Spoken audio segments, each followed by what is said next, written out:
আমার নবীজি বলেছেন নারীরা 100 ভুল করবে, তুমি 99টা ভুল ক্ষমা করে দিবা, আর একটা ভুলের জন্য তুমি তাকে শাসন করবা। কিন্তু শাসন করতে যাইয়া তার 14 গোষ্ঠী তুলে গালি দিও না। আমার নবীজি বলছেন তার মুখের উপর হাত তুলে আঘাত করো না। কথা বলেন না কেন? আমি দেখছি, জায়গার নাম কইতাম না, কইলে চিনে ফেলবো। স্বামী স্ত্রী কি নিয়ে ঝগড়া লাগছে আমি জানি না। ওই বাড়িতে আমি প্রাইভেট পড়াতাম, অনেকগুলো স্টুডেন্ট ছিল। হঠাৎ করে ওই বাড়ির আঙিনায় যখন ঢুকলাম, ঢুকার পরে চাইয়া দেখলাম স্বামী স্ত্রী ঝগড়া করছে। এই পারে স্বামী, ওই পারে তার স্ত্রী। স্ত্রী একটু লম্বা, স্বামী একটু খাটো। কি স্ত্রীটা, মহিলাটা একটু লম্বা, ছেলেটা একটু খাটো।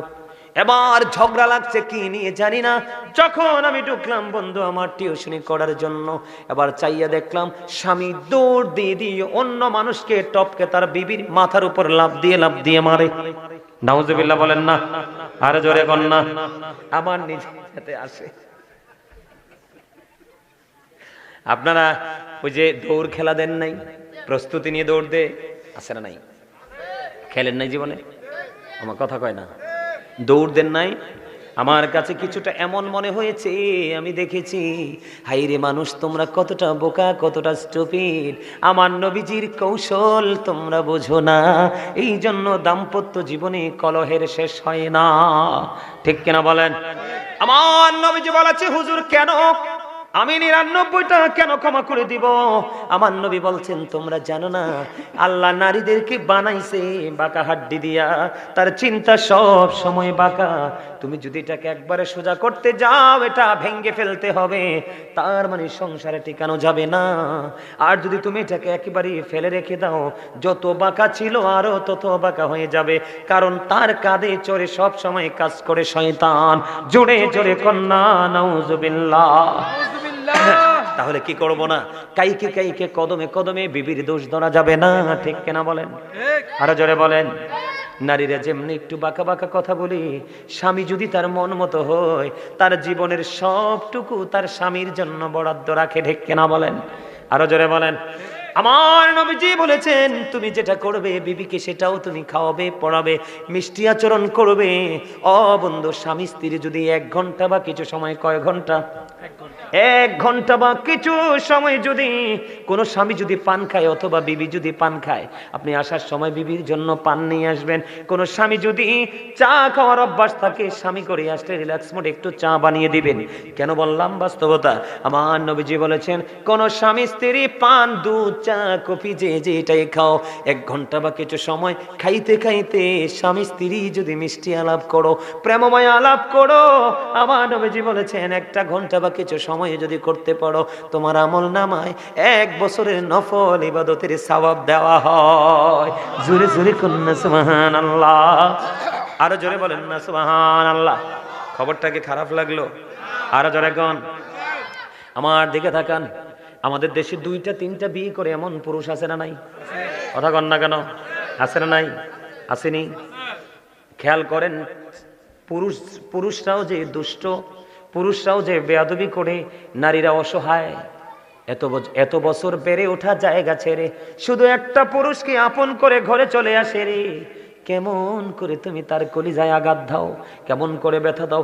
এখন আপনি প্রশ্ন করতে পারেন বলে হুজুর আমার বিবি আমার মায়ের সাথে কোনোভাবে মিলমিশ হয় না, আমার মায়ের সাথে প্রেমের বন্ধনে আবদ্ধ হয় না। হাজার চেষ্টা করেছি, আমার বিবি আমার মায়ের সাথে মিল হয় না। আমার নবীজি বললেন যদি তোমার মায়ের সাথে তোমার বিবির মিল না হয়, বিবিকে সসম্মানে মোহরানা দিয়ে তুমি তালাক দিয়ে দাও, কিন্তু তারপরে মাকে বকা যাবে না। আপনার যদি ভালো না লাগে বিবিকে তালাক দিয়ে দিবেন। আর যদি আপনি সক্ষম হন 1টা 2টা 3টা 4টা বিয়ে করবেন, আপনার টাকা পয়সা ধন দৌলত আপনার যা আছে স্বামী হিসাবে সব কিছুর ভাগ সমান করে আপনি আপনার বিবিকে দিয়ে দিবেন। আমার নবীজি বানিয়ে দিয়েছে যদি তুমি তোমার বিবিকে ভালোবেসে থাকো, আমার নবী শিক্ষা দিয়েছে তোমার 4টা হোক সমস্যা নাই, 2টা হোক সমস্যা নাই। আমার নবীকে একদিন নবীজির বিবি প্রশ্ন করলেন, নবী গো আপনি কাকে বেশি ভালোবাসেন?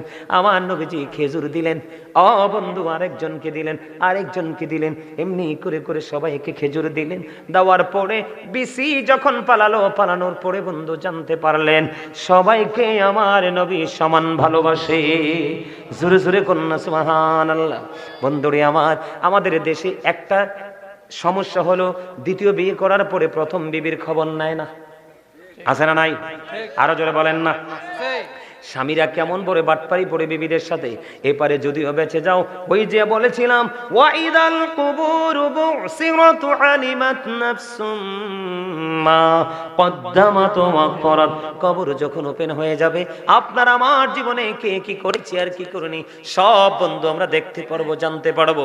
খেয়াল করে রাখেন, আমার নবীজি জানিয়ে দিয়েছেন, বিবি তুমি যদি 2টা 3টা বিয়ে করার পরে স্বামী বড় বিবি মেজ বিবির সাথে যদি তুমি উত্তম ভালো আচরণ না করো, কাল হাসুরের ময়দানে তোমাকে অর্ধাংশ কুজু করে উঠানো হবে। জোরে জোরে কন্যা নাউজুবিল্লাহ। যাবেন কই? সবচেয়ে বড় সমস্যা বিবিদের উপর যেই জুলুমটা স্বামীরা করে, সক্ষমতা থাকার পরেও স্বামীরা বেশি বেশি করে বন্ধু এই ডিস্টার্বটা করে। বলে হুজুর ডিস্টার্বটা কোনটা? আমার নবীজি বলেছেন, তুমি তোমার বিবিকে কি করেছো? তুমি তোমার বিবিকে তোমার ইন্তেকালের আগে তুমি মোহরানা দাও নাই, তোমার সক্ষমতা আছে, কি আছে? তুমি তোমার বিবিকে মোহরানা দাও নাই, তুমি তোমার বিবিকে মোহরানা না দিয়ে তুমি কবরে চলে গেছো। তুমি মনে করো স্বামী স্ত্রীর মতো জীবন যাপন করেছো। আমার নবীজি বলেছে, যে স্বামী ইন্তেকাল করার আগে তার বিবিকে মোহরানা দিবে না, আমার নবীজি জানিয়ে দিয়েছে তাকে জিনাকারীদের অন্তর্ভুক্ত করে জাহান্নামে ঢুকানো হবে। জোরে জোরে কন্যা নাউজুবিল্লাহ। জাহান্নামে যাইবেন ঠিকই, পড়বেন ঠিকই, জ্বলবেন ঠিকই, পড়ে যাবে ঠিকই, কিন্তু মরণ হবে না। লা ইয়ামুতু, স্বামী মরতে পারবা না। ফিহা ওয়ালা ইয়াহইয়া, স্বামী বাঁচতে পারবা না। আল্লাহ বলেছেন ওমা হুম আনহা বিগাইবিন, স্বামী পালাইতেও পারবা না, দৌড় দিবা। আল্লাহ কয় ইন্না বাতশা রাব্বিকা লাশাদীদ, পাকড়াও ধরা সব বড় শক্ত, বড় কঠিন, ভেরি ডিফিকাল্ট। বুঝতে পারছেন? কথার আগে বিবিকে মারবেন নি। বিবি যদি আপনার বিরুদ্ধে নেগেটিভ দরখাস্ত করে, আপনার বাঁচা নাই। আপনি কখন এই মিয়া আমার রাসূল বলেছে পৃথিবীতে সবচেয়ে উত্তম, সবচেয়ে দামি, সবচেয়ে চরিত্রহীন পুরুষ হলো ওই পুরুষ যে তার স্ত্রীর কাছে সবচেয়ে উত্তম। আওয়াজ করে কোন সুবহানাল্লাহ। অসভ্যর মতো ঘরে ফুটফুটি কিউট বিউটিফুল ওয়াইফ রেখে 3 রাস্তার মোড়ে গিয়ে তুমি টাঙ্কি মারো, বেয়াদব কোথাকার। এই নাউজুবিল্লাহ বলেন। এটা হাসির কথা। আপনাদের কি মেয়ে নাই? বাংলাদেশে কয়টা মেয়ে ছেলের ঘরে ভালো আছে? শুধুমাত্র চরিত্রহীন লম্পট জামাই দেখে, কোটিপতি দেখে দিবেন। এই মনে রাখবেন, the man is rich but characterless. লোকটা ধনী কিন্তু চরিত্রহীন। কি? The man is poor but honest. লোকটা গরিব কিন্তু অত্যন্ত সৎ। আপনি কোনটা নেবেন? তেরা কথা বলবেন না, এটা তেরা কথার জায়গা না, আমি তেরা বক্তা নই। বাস্তবতা তুলে ধরছি। কি আপনার মেয়ের জামাই কি টাঙ্কি মারে না রাস্তায় দাঁড়িয়ে দাঁড়িয়ে? কথা বলেন না কেন? নিজের ঘরে বিবি আছে, একটা বারও সে খেয়াল করে না। এমন এমন অসভ্য আছে, আমার মোবাইলটাকে যদি চেকিং করেন আপনারা বুঝতে পারবেন। পৃথিবী নয়, বাংলাদেশের বিভিন্ন জেলা থেকে মেয়েরা কি হৃদয় লিংরানো কথা দিয়ে মেসেজ লেখে, হুজুর এই বিষয়টা নিয়ে একটু আলোচনা করবেন, হুজুর এই বিষয়টা নিয়ে একটু আলোচনা করবেন। আলোচনা করতেছি তো করতেছি, কিন্তু চরিত্রহীন লম্পট এদেরকে হেদায়েত কে করবে? আমার আল্লাহ যেন হেদায়েত করে। জোরে কোন আমিন। আরো জোরে বলেন আমিন। এই মনে রাখবেন, the rich are not always happy. ধনীরা সব সময় সুখী নয়। The poor are born to suffer. গরিবরা জন্মগ্রহণ করেছে দুঃখ ভোগের জন্য। Honesty is the best policy. Honesty হলো, সততাই হলো সর্বোত্তম পন্থা। আপনি গরিব হোক, আপনি সৎ ছেলের কাছে মেয়ে তুলে দেন, দেখবেন চির সুখী হয়ে যাবে। ঠিক কিনা বলেন? আছে না? আরে আছে কিনা? এবার আসেন মেয়েরা। কোন কারা মেয়েরা বেয়াদব আছে না নাই? শ্বশুর শাশুড়ি একটারও স্থির রাখেন, আছে না নাই? আরে যারা বলেন, অনেক স্বামী আছে বিদেশে বা অন্যান্য জেলায় চাকরি করে, হেবডি মোবাইলে আরেকজনের সাথে বলে আই লাভ ইউ, আছে না নাই? আরো জোরে বলেন। বন্ধুরি আমারও সাতবাড়িয়ার যুবক, একটা নারীর জবান থেকে আই লাভ ইউ শব্দ পাবে প্রথম মা। আই লাভ ইউ শব্দটা প্রথম পাবে মা। এরপরে বন্ধু পাবে বাবা, আই লাভ ইউ শব্দটা বন্ধু পাবে বিবি, আর সবার উপরে যে আই লাভ ইউ থাকবে, I love you my prophet মুহাম্মাদুর রাসূলুল্লাহ সাল্লাল্লাহু আলাইহি ওয়াসাল্লাম। ঠিক কিনা বলে? I love my country, I love my land, I love my mother, father, I love my friend. ঠিক কিনা বলেন? আরে জোরে কথা বুঝেন না? বুঝেন? সবাই বুঝে? আছে না নাই? ঘরের বউ মোবাইলে আরেকজনের সাথে কথা বলে। বাংলাদেশে অনেক নজির আছে, অনেক ইতিহাস আছে, স্বামীকে বিবি ফকির করে আরেক বেগানা পুরুষের সাথে উদাও। কিন্তু যেতে নিয়েছে ওই নারী বুঝে না, কারণ শয়তান তাকে ধোঁকা দেয়, সে তাকে ভোগের পণ্য মনে করে নিয়েছে। সবচেয়ে বড় কথা, তার কাজই হলো প্রতারণা করা। সে তোমার স্বামীর টাকাগুলো আত্মসাৎ করার জন্য তোমার প্রেমে পড়েছে। ঠিক কিনা বলে? বন্ধুরে আমার, আমি আপনাদেরকে বলি স্ত্রীরা কেমন করে স্বামীর হক আদায় করবে। আমার নবীজি জানিয়ে দিয়েছেন, কোন নারী যদি চুলার উপর দুধ বসানো থাকে, কি থাকে? দুধ বসানো থাকে। কোন নারী যদি দুধ রান্না করা অবস্থায় থাকে, রে কি করা অবস্থায়? দুধ রান্না করা অবস্থায় দুধ যদি চুলার উপরে থাকে, ঠিক এই মুহূর্তে যদি স্বামী তাকে ডাকে, আমার নবীজি বলছেন চুলার উপরে দুধ রেখে তুমি স্বামীর ডাকে চলে যাও। জোরে জোরে কন্যা সুবহানাল্লাহ। বলে হুজুর দুধের কথাটা কেন বললেন? কিসের কথা? দুধের কথা কেন বললেন? আমরা যা কিছু বন্ধু রান্না করি, এর মধ্যে সবচেয়ে রিক্সের রান্না হলো দুধ। দুধ সব কিছুকে উতরাইলে ধামা চাপা দেওয়া যায়, থামানো যায়, কিন্তু দুধ উতরাইলে আর পাতিলে রাখা যায় না, তাৎক্ষণিক ভাবে পড়ে পড়ে ছাই হয়ে যায়। আমার নবী যে এই জন্য বলেছে, দুধ যদি তোমার চুলার উপর থাকে, তারপরেও স্বামী ডাক দিলে তুমি দ্রুত চলে যাও, স্বামীর ডাক কি তুমি বিলম্ব করো না। জোরে জোরে কন্যা সুবহানাল্লাহ। নারীদেরকে মনে রাখতে হবে, ও বন্ধু, নারীদেরকে মনে রাখতে হবে, the wife's paradise under the feet of the husband. প্রত্যেকটা নারীর জান্নাত হলো তার স্বামীর পায়ের নিচে। জোরে জোরে কন্যা সুবহানাল্লাহ। কিছু কিছু বেয়াদব মহিলা আমারে কয়, হুজুর এটা কোন ধরনের কথা কইলেন? আপনারা পুরুষ দেখে কি আপনার দাম এত বেশি নি? আপনি যদি বলেন স্বামীর পায়ের নিচে স্ত্রীর জান্নাত, আমি কই আপনি এত বোকা, আপনি এত স্টুপিড কেন?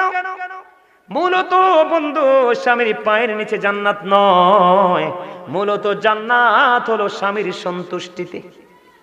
সুবহানাল্লাহ বলেন না কেন? আরো জোরে বলেন না কেন? আরো জোরে। তো স্বামীর সন্তুষ্টি অর্জন করলে এটা কি পা বাদ যায়নি? কথা কয় না। পা বাদ দিয়ে স্বামী কোন যাইব? পা কি বাদ যায়? কথা বলেন, পা বাদ যায়। পায়ের কথা কইলে তুমি এত রাগ হও কেন? এই নারীদেরকে বলা যায়, আমার নবীজি বলেছেন, আল্লাহ ছাড়া যদি কাউকে সিজদা দেওয়ার বিধান থাকতো, আমার রাসূল বলেছে, আমি নবী বলতাম প্রত্যেকটা স্ত্রী তার স্বামীকে সিজদা দাও। একটা নারীর জীবনে সবচেয়ে বড় অলংকার হলো তার স্বামী। আর তুমি স্বামীর পকেটের টাকা চুরি করে বাবার বাড়ি পাঠাও, বিপদে পড়লে আইনা আব্বার বাড়িতে আনছে কি ঠিক মতো না দিলে খবর আছে। আছে না নাই? আরে যারা বলেন আছে নাই? এমন নারী আছে না? বলে হুজুর আপনি এত কথা জানেন কেমনে? কিতাব থেকে শুনছি। শোনেন এবার, আমার রাসূলের জামানায় শোনেন, শিক্ষা নেন আজকে। মা বোনদেরকে বলবো, ও সাতবাড়িয়া গ্রামের আমার মা বোনেরা সবাই শুনো, তুমি টাকা দাও, সমস্যা নাই। স্বামীকে বলো, স্বামী গো, আমার বাবার সমস্যা যদি থাকে, ভাইয়ের সমস্যা, আমার ছোট বোনের সমস্যা, তুমি তো জানো তোমার স্বামী অত্যন্ত অনেস্ট। ঠিক কিনা বলে? তোমার স্বামী না করবে না। আর তোমার স্বামীর যদি দেওয়ার সক্ষমতা না থাকে, তাহলে তুমি কেন চুরি করে ট্রান্সফার করবা? ঠিক কথা বলেন না কেন? ঠিক বন্ধুরে আমার দিকে তাকান। কোন বিবিকে, আমি ওই জায়গায় আসতেছি, কোন বিবিকে রাতের অন্ধকারে স্বামী সারাদিন পরিশ্রম করলো, ক্লান্ত শরীর নিয়ে বিছানায় চলে গেল। হাদিস শরীফ, আমার নবীজি বলছেন, স্বামী বিছানায় যাওয়ার পরে বিবিকে আদর করে ভালোবেসে কাছে ডাকলো, কিন্তু বিবি অন্যের প্রেমে সাঁতার কাটে। স্বামী ডাক দেওয়ার পরনে বন্ধ, মুখটা উল্টো দিকে ঘোরাইয়া দিল, আর স্বামীর কলিজায় এত ব্যথা পাইল রে, ও বন্ধু, স্বামী দ্বিতীয়বার কষ্ট পেয়ে আর তাকে ডাকলো না। আমার নবীজি বলেছেন, স্বামী তোমাকে কাছে ডাকলো আপন করে, তুমি তার ডাকে সাড়া দিলা না। ও নারী সম্পর্কে আমার নবী বলেছে, কেমন করে স্বামীকে মূল্যায়ন করতে হবে। শোনো, আমার নবীজি বলছেন, তুমি যখনই স্বামী কথাটাকে ওভারটেক করে মুখটা উল্টো দিকে ঘুরিয়ে দিলা, তখন থেকে বন্ধু ওই লানতের ফেরেশতা ওই নারীকে লানত কন্টিনিউ দিতে থাকে। জোরে জোরে কন্যা নাউজুবিল্লাহ। এখন অনেক স্বামী এরম আছে না, অনেক স্ত্রী এমন আছে না, আছে না নাই? কথা বলেন না কেন? নারীরা স্বামীর কথা ছেড়ে এই বাড়ি থেকে ওই বাড়ি যেতে পারবে না। কি করতে পারবে না? ওই বাড়ি থেকে ওই বাড়ি যেতে পারবে না। স্বামীর অনুমতি ছাড়া স্বামীর পকেটের বা স্বামীর ঘরের সম্পদ চুরি করে বাবার বাড়ি পাঠাতে পারবে না। মদিনাতুল মুনাওয়ারার ছোট্ট একটা ঘটনা বন্ধু আমি আপনাদেরকে বলি। এক বুড়িমা তার মেয়েকে বিয়ে দিল। বিয়ে দেওয়ার পরে বন্ধু স্বামী পৃথিবীতে আছে, মেয়েটা মারা গেল। মারা যাওয়ার পরে বেশ কিছুদিন চলে গেল, কবরে সেই রইল। কবর বন্ধু অতিবাহিত করতে করতে করতে করতে হঠাৎ করে একদিন গভীর রজনীতে ওই বুড়িমা বন্ধু দেখতে পাইল তার মেয়েটার এদিক তাকান, তার মেয়েটার মাথার মধ্যে বন্ধু লোহার পেরেক বসানো হচ্ছে। কিসের পেরেক? লোহার পেরেক। হাত দুটির মধ্যে বেরি পড়ানো আছে, পায়ের মধ্যে বেরি পড়ানো আছে। মেয়েটাকে প্রশ্ন করলো, মা তোমার এই অবস্থা কেন? মা কেন জানো না আমি আমার স্বামীর কথা অমান্য করে কত চিন জায়গা ঘুরেছি, স্বামী জানে না। আমার এই হাত দিয়ে আমি স্বামীর পকেটের স্বামীর ঘরের কত কিছু চুরি করে বাবার বাড়ি পাঠাইছি। স্বামীর পকেট থেকে নিলে বন্ধু চুরি হয় না, স্বামীর ঘর থেকে নিলে চুরি হয় না, অপরাধ হয় না। কিন্তু বড় অপরাধ হলো রে এটা নেওয়ার পরে বাবার বাড়ির বলে স্বামীকে প্রেসার ক্রিয়েট করা। কথা কয় না কেন? তার সহধর্মী নিয়ে তো তারটা নিবে 16 আনা অধিকার। স্বামীর উপর যেমন স্ত্রীর অধিকার, স্ত্রীর উপরও স্বামীর অধিকার আছে। কিন্তু তুমি নিয়েছ, এটা দোষের নয়। কিন্তু সবচেয়ে বড় দোষ হলো বাবার বাড়ি থেকে আইনা আবার স্বামীকে ছোট করেছো, তার কলিজায় আঘাত দিয়েছো। এবার ঘুম ভেঙে গেল, সকাল হলো, স্বামীর কাছে চলে গেল। কি করলো? স্বামীর কাছে চলে গেল, বাবা আমার মেয়েটা তোমাকে অনেক কষ্ট দিয়েছে গো বাবা, তুমি ক্ষমা করে দাও। এবার ওই স্বামী ডেকে বলল, আমি আপনার মেয়েটাকে কোনোদিন আমি ক্ষমা করব না। কেন গো, কেন গো? আপনার মেয়েটা আমাকে এই জীবনে সুস্থ থাকতে দেয়নি, সে আমার জীবনটাকে শেষ করে দিয়েছে। এবার বুঝতে পারলেন ওই বুড়িমা স্বামী তার স্ত্রীকে ক্ষমা করবে না। এবার সোজা দৌড় দিলেন প্রাণের নবীজির কাছে। নবীজির কাছে চলে গেলেন, গিয়ে বললেন, ইয়া রাসূলুল্লাহ এই ঘটনা। আমার নবীজি মেয়ের স্বামীকে ডাকলেন। ডাকার পরে আমার নবী এসে বললেন, তুমি তো ওই মেয়েটার স্বামী, তুমি যদি ওই মেয়েটাকে আল্লাহর ওয়াস্তে আল্লাহর সন্তুষ্টির জন্য যদি তুমি ক্ষমা করে দাও, আমার আল্লাহ তোমাকে আপন করে নেবে, ক্ষমা করে দেবে। বলতে দেরি রে, প্রাণের নবীজির জবান মোবারকের কথা ওই মহিলাকে সঙ্গে সঙ্গে তার স্বামী কবুল করে নিল। আমার নবী বন্ধু জানতে পারলো ক্ষমা করে দেওয়ার কারণে ওই মেয়েটাকে আমার আল্লাহ জাহান্নাম থেকে পরিত্রাণ দিয়ে জান্নাতি করে দিয়েছে। তার মানে আযাব বন্ধু মুক্ত হয়ে গেছে। জোরে জোরে কন্যা সুবহানাল্লাহ। আরো জোরে বলেন না সুবহানাল্লাহ। আর একটু মহব্বতে। আপনারা যারা মুরব্বীরা আছেন, মুরব্বী আমার দাদাভাই যারা আছেন, আপনারা কি আগের যুগে দেখছেন না রাজা বাদশা বা অনেক ধনী মানুষরা তার বিবিকে বাইরে আসতে দিত না? বাড়িতে কি রাখতো? দাসী রাখতো কিনা? বাদী রাখতো কিনা? আপনারা শোনেন নাই? আমিও দেখেছি, আমাদের এলাকায় এখনো আছে বন্ধু, কাজের বউ আছে, মেয়েরা ঘর থেকে মহিলারা বার হয় না। আমার নবীজির জামানায় বন্ধু কোন নারী যদি স্বামীকে মূল্যায়ন করতে পারে, ওই নারী তার জীবন কত ধন্য হয়ে। খেয়াল করেন মদিনাতুল মুনাওয়ারায় এমন একজন স্বামী তার বিবিকে কি করলেন? পর্দায় রেখে সব বরণ পোষণ যতদিন থাকবে দিয়ে গেল। স্বামী অর্ডার করে গেল, বিবিরে আমি চলে যাই, ফিরে না আসা পর্যন্ত তুমি আমার গৃহ ত্যাগ করো না, যত বিপর্যয় আসুক তুমি বের হইও না। নবী স্বামী চলে দিয়ে গেলেন, কাজের লোক দিয়ে চলে গেলেন। যাইতে যাইতে যাইতে যাইতে বন্ধু দিন অতিবাহিত হয়ে গেল। এইভাবে করতে করতে সময় বন্ধু পার হয়ে গেল। হঠাৎ করে একদিন মেয়েটার কাছে খবর আসলো। খবর হলো কি, তোমার বাবা সিরিয়াস অসুস্থ, দেখতে যেতে হবে। এবার মেয়েটা কি করলেন? বাবার অসুস্থতার খবর শুনে কিন্তু যায় নাই। মেয়েটা খবর পাঠালেন প্রাণের নবীর কাছে, আমার স্বামী এইভাবে নিষেধ করে গিয়েছে, আমি এখন যেতে পারবো কিনা? আবার নবীজির কাছে যখন খবর জানতে চাইলেন, নবীজি জানিয়ে দিলেন, না না না, স্বামী যদি শক্ত নির্দেশনা দিয়ে থাকে তুমি যেতে পারবা না। ওই মেয়েটা পারলো একদিকে আমার স্বামীর নির্দেশনা, আরেকদিকে আমার প্রাণের নবীর নির্দেশনা, আমি কি করব না, আমি গৃহ ত্যাগ করব না বন্ধু। এমনি করে করে চলতে লাগলেন, কিন্তু এখনো তো স্বামী বাড়ি ফিরে আসলো না। দেখতে দেখতে সময় পার হয়ে গেল। একদিন হঠাৎ করে বন্ধু বাবার মৃত্যুর খবর চলে আসলো। ইন্না লিল্লাহি ওয়া ইন্না ইলাইহি রাজিউন। বাবার মৃত্যুর খবর যখন চলে আসলো বন্ধু, এবার কি করলেন? খবর আসার পরে আবার প্রাণের নবীর কাছে খবর জানতে চাইলেন।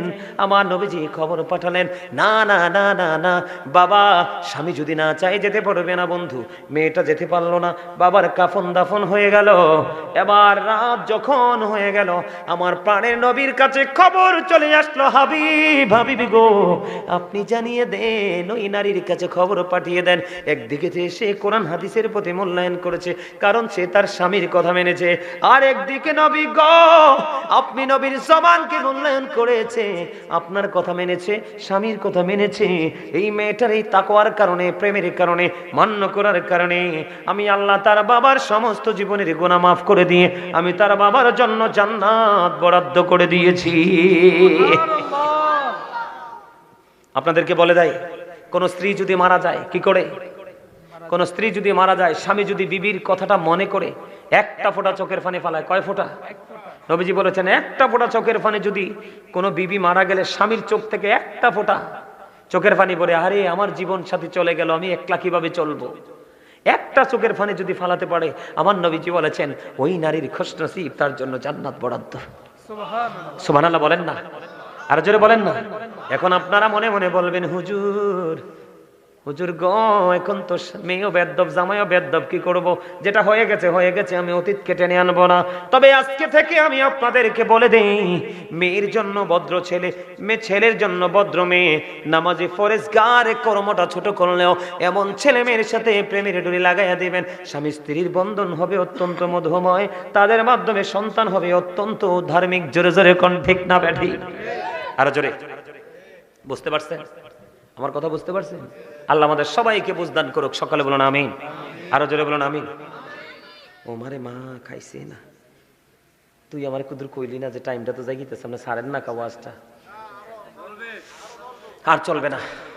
সম্মানিত উপস্থিতি, নামাজ, উত্তম ব্যবহার, হালাল উপার্জন, মা বাবার সাথে ভালো সম্পর্ক, নারীর পর্দা, পুরুষের পর্দা এবং স্বামী স্ত্রীর দাম্পত্য জীবন, অনেকগুলো বিষয় নিয়ে আলোচনা হয়েছে। আল্লাহ যেন আমাদেরকে সুন্দর সুষ্ঠুভাবে এই সুন্দর নিয়ামতে পরিপূর্ণ জীবন নিয়ে পথ চলার তৌফিক দান করে। সকলে বলুন আমিন। আপনারা যদি কেউ আমার তাবারুক আছে, এই তাবারুক আছে, আপনারা সবাই চলে আসেন। আমি এখন একটু নবীজিকে দাঁড়িয়ে সালাম দিব। কি দিব? নবীজিকে দাঁড়িয়ে সালাম দিব। আপনারা আমি যখন দাঁড়ান, আমি যখন সালাম দিব, তখন আপনারা নিজ নিজ দায়িত্বে এভাবে কাতারবদ্ধ হয়ে যাবেন। সামনের দিকে এসে সবাই নিজ নিজ দায়িত্বে কি হয়ে যাবেন? কাতারবদ্ধ হয়ে যাবেন। আপনারা যখন কাতারবদ্ধ হয়ে যাবেন, আমরা কিয়াম শেষ করব। কিয়াম শেষ করার পরে আপনারা বসবেন। বসার পরে কি কাজ করতে হবে সেটা আমি বলবো। কথা বুঝতে পারছেন? আমার আল্লাহ আল্লাহ আল্লাহ লা ইলাহা ইল্লাহু, আল্লাহ পাকের প্রিয় হাবিব আসলেন এই ধরায়, আসুন সবাই দাঁড়ায়।